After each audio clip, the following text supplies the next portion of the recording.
So I was watching the series and I watched it closely. And you might sit there and go on paper and go, "Oh my god, the St. Louis Cardinals really put up some runs." Man, some of these guys got their act together on that side of play. Look at Alec Burleson go, 2-run home run to put him up. What would have been Tuesday night. Look at the total. Look at the score. 8 runs in the 7th inning on Monday. Wow. Unbelievable.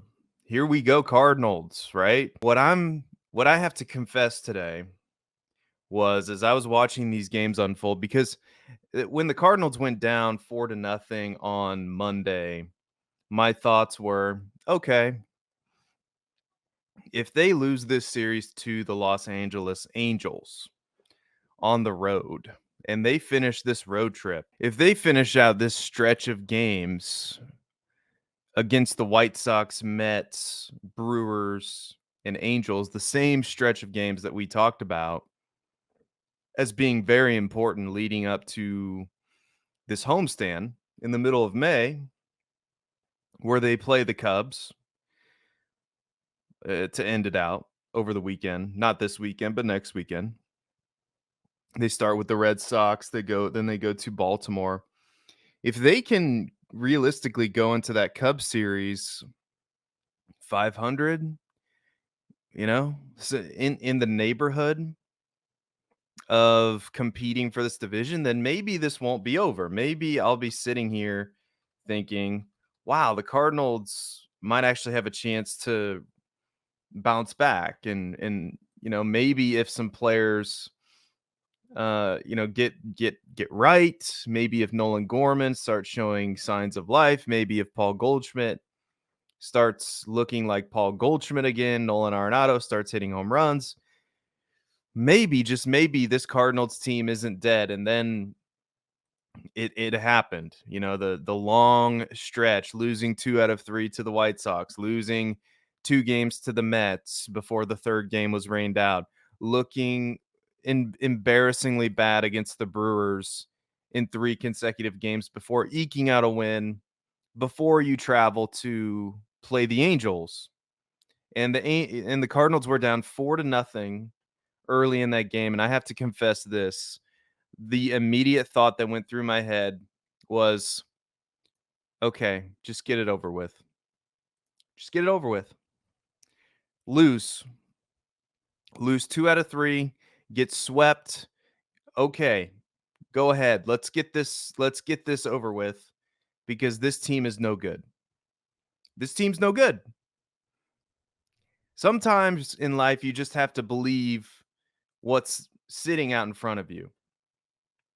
This team is 18 and 25, and that's with a series win against the Angels.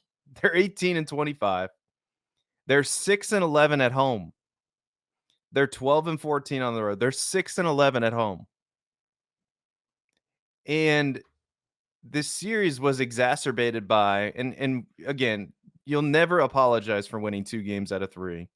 But Sonny Gray looked human. He looked average in his start, gave up, I believe, 5 runs. Lance Lynn did not look great yesterday as the Cardinals lost 7-2, and again could not finish off the Angels, and once again in a third game of a series cannot put the other team away, a struggling team, a bad Angels team. If you're not going to do it against the White Sox and the Angels, I don't know who you're going to sweep at all this year. And so I was sitting on my couch and I was just thinking, get it over with. Get it over with, okay? Lose 2 out of 3, get swept. Bye-bye Ollie Marmol. Who knows what they're going to do with John Mozeliak? Just get it over with. Put me out of my misery as a Cardinals fan, because even in their wins, it wasn't necessarily because the Cardinals played well. It was because the Angels bullpen collapsed in that first game. It was because the Angels at times could not throw strikes. It wasn't necessarily what the Cardinals did that caused them to win. Now, sure, Alec Burleson hit the 2-run home run. And if we are going to sit here, and I hope to God the St. Louis Cardinals front office is not seriously thinking, oh boy, yeah, yeah, we got him. 2 out of 3 against the Angels. Woo! Yeah, we got him. We got him. 2 out of 3, baby. Here we go. Here we go. Paul Goldschmidt hit a home run. Here we go. Nolan Arenado. Yeah, he's hitting 258. Paul Goldschmidt has struck out 59 times on the year, by the way. 59 times in 160 at bats, and does not look like the same hitter that he once was. And so if we've seen a lot of games, and so I'm hoping that the St. Louis Cardinals can look at this rationally, because if they do look at this rationally, they will realize that this team is no good. This team is no good. It's May 16th. I said I would give them until Labor Day. I said I would give them until Labor Day, but I don't think I need to anymore. I don't think I need to, because I have a feeling I know what's about to happen on this homestand. The Cardinals are 6-11 at home. They are going to be playing against a scrappy, not a good, but a scrappy Red Sox team that's above 500. They're 22-21. They're going to be playing against a team with a good pitching staff who's actually competing for the division in the Chicago Cubs. And oh, by the way, if that's not bad enough, they're going to be competing against one of the best teams in baseball in the Baltimore Orioles, who currently the Orioles are second in the American League East, right behind the Yankees. And the St. Louis Cardinals, even with this offensive explosion over this series, right? If you want to call it an explosion, because they reverted right back to their good old, same old ways on Wednesday night, scoring 2 runs right after scoring 7 and 10 runs. By the end of this month, the Cardinals should have everything they need to know about where this team is, because this team is going nowhere fast. And how do you know that, Seth? How do you know that? How can you be so sure, Seth? Well, I look at the numbers. And I do not. I have to be honest with myself, right? The Cardinals, 24th in batting average, 28th in slugging percentage, 27th in WOBA. On base percentage, hey, there we go, 20th in on base percentage. Wins above replacement amongst their position players, they rank 21st in baseball. And then you say, well, the pitching must be good, right? Well, the pitching's making up for this. I mean, how have the Cardinals not lost more games, right? Well, the Cardinals pitching hasn't been necessarily stellar either, especially with the starting rotation, right? It hasn't necessarily been spectacular. I mean, the Cardinals rank number 22 in strikeouts per 9 innings. They rank middle in the pack as far as giving up bases on balls. They rank 25th in home runs given up per 9. They rank 25th in starting pitching ERA, 22nd in ERA fielding independent pitching, right? Or FIP, fielding independent pitching, they rank 22nd. And in just total wins above replacement amongst their pitchers, the Cardinals rank 24th in all of baseball. That's a bad team, folks. That's a bad baseball team. And I hate to say it, but I was sitting on my couch, and I'm just going, the Cardinals are down 4-0. And don't get me wrong, I enjoyed the offense. What little offense we've seen this year, I tried to enjoy it. I tried to enjoy that inning, that offensive explosion, if that's what we're going to call it. That 8th inning, or 7th inning rather, where the Cardinals put up eight runs. The problem is that we see these spurts and it's nothing consistent. Right? It doesn't lead to lasting change. And that comes honestly, I don't know what Ollie Marmol was supposed to do these last 2 years. I know he gets a lot of the blame for this, and he's probably going to end up getting scapegoated. The most likely option is that Ollie Marmol loses his job and John Mozeliak stays, and that should absolutely not happen.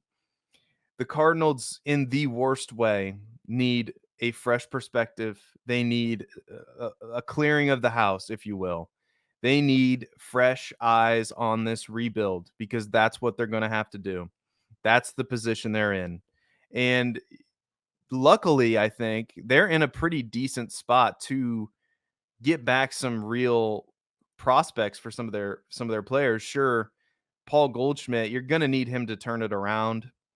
And Nolan Arenado, I think, is hitting good enough and still plays good enough defense.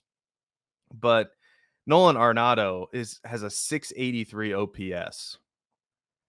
I mean, and you look at this lineup, you look at these players, there's really nobody from the Cardinals with even close to a 800 OPS. Even Alec Burleson after this weekend, or not after this weekend, but after this series, 762 OPS.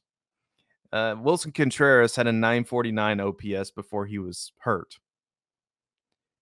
And you scroll on down the line, Ivan Herrera, 728. Mason Wynn, 710. Lars Nootbaar, 675. Paul Goldschmidt, 591. Nolan Arenado, as I said, 683. Nolan Gorman, 640. But I'll tell you this, I think there's a reason to watch Cardinals baseball because once these moves happen, and they will happen because the Cardinals are likely not going to do well in their homestand. They haven't proven that they can play well at home. They don't really have the horses to compete as far as starting pitching goes, and we're already seeing some of those starting pitching arms. Sonny Gray and Lance Lynn show that they're not a they're becoming human.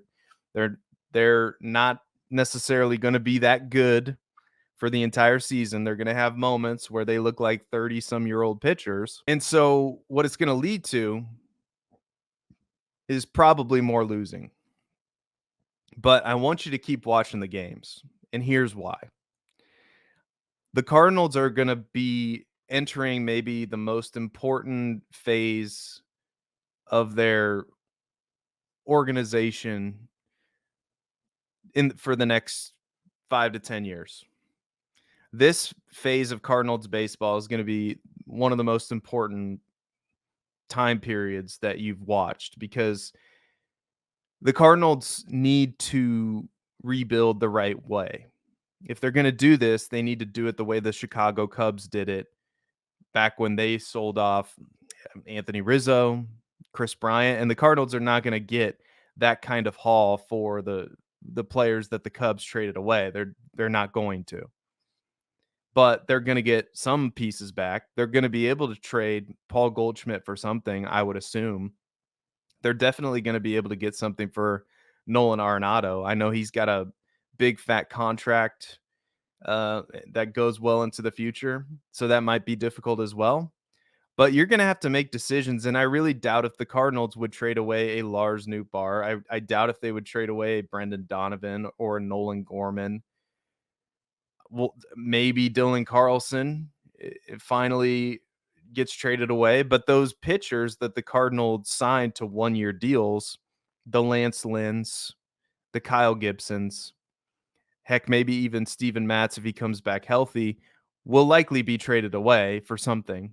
I don't know if you could get much for Steven Matz right now, but the Cardinals are going to be able to get some prospects to help them revamp this team. But the reason why you need fresh faces is because what evidence do we have that John Mozeliak and his crew can develop these players to the best of their ability? We don't have much proof of that. So the reason why it's the most important stretch in recent history for the St. Louis Cardinals is one, they haven't really been successful in the playoffs, and two, because if they screw this up, if John Mozeliak is in charge and he screws it up, then the Cardinals could be bad not just now, but for years to come. They really could be. If they don't get the prospects if they don't get the prospects and develop them the way that they should, this Cardinals team is not going to be bad just for a couple of years. They'll be bad for a while.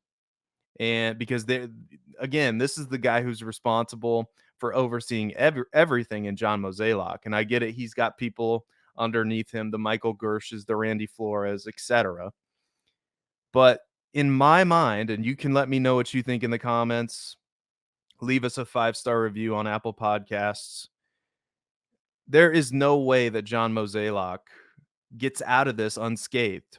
Now, there's ways to usher him into that good night gently. There are ways to do that. And the Cardinals absolutely need to, because they need a fresh set of eyes, a fresh perspective.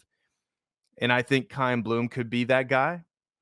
I do. But the rest of this season, so it's going to be fascinating to see what they do, because my guess is the Cardinals don't really make up any ground based on what their schedule is. It's a really tough schedule coming up against the Cubs and the Orioles and the Red Sox, who are above a 500 baseball team. It's going to be tough. And then they round out the month of May with the Reds, and that's the Reds are right down there with the Cardinals, but then they go to Philadelphia. So that's not going to be easy either. Like Philadelphia is leading the division, 31-13, leading the NL East, by the way. So my guess is the Cardinals fall further out of contention. Ollie Marmol is likely going to be fired. And then the $1,000,000 question, will John Mozeliak, will the Cardinals finally move on from him? Because my belief is they absolutely need to. They absolutely need fresh eyes and a fresh perspective in that front office, because you cannot let him make deals, set up this team for the future if your plan is to replace him at the end of the season. No, you need to do that now. And I know it's not going to be ideal. Somebody's going to have to come into a situation mid-season. It's not, it's not ideal, like I said, but you cannot let him oversee another trade deadline when this team desperately needs retooling, desperately needs a fresh perspective, desperately needs something new, a new man. Like I'll admit, like Ollie Marmol, not his fault 100%, but he's going to be gone. Let me know what you think in the comments. Let me know like in the reasons to watch, and I'll conclude with this. The reasons to watch is to see how some of these young players develop. I want to watch Mason Wynn. I want to watch Jordan Walker when he comes back with the big club. I want to watch Lars Nootbaar and Nolan Gorman to see if they can be the kind of player that we think that they can be. Because if they can't, it might be time to trade them too, because you don't want to hold on to these guys for longer than you need to, because otherwise you're going to end up with a Dylan Carlson who doesn't look like he is going to get much in a return. I mean, think of what the Cardinals could have got for Dylan Carlson if they would have traded him a couple years ago. And again, I was probably saying, oh, Dylan Carlson's, a future cornerstone of the St. Louis Cardinals, like we all thought. Like all of this comes back to the front office, every single part of it, talent evaluation, prospect development, everything. Because the front office, guess what? They put the people in place to make those decisions, to develop those players, to oversee the future of the team. And it's been an absolute failure the last couple of years. And we're at the point now where we've seen enough of the season and it's time to move on. It is time to move on. But again, let me know what you think in the comments. Like and subscribe on the video. Go follow the show on Twitter. I believe in St. Louis Cardinals on Twitter. And until next time, let's go Redbirds. And we will see you later. Bye-bye, everybody.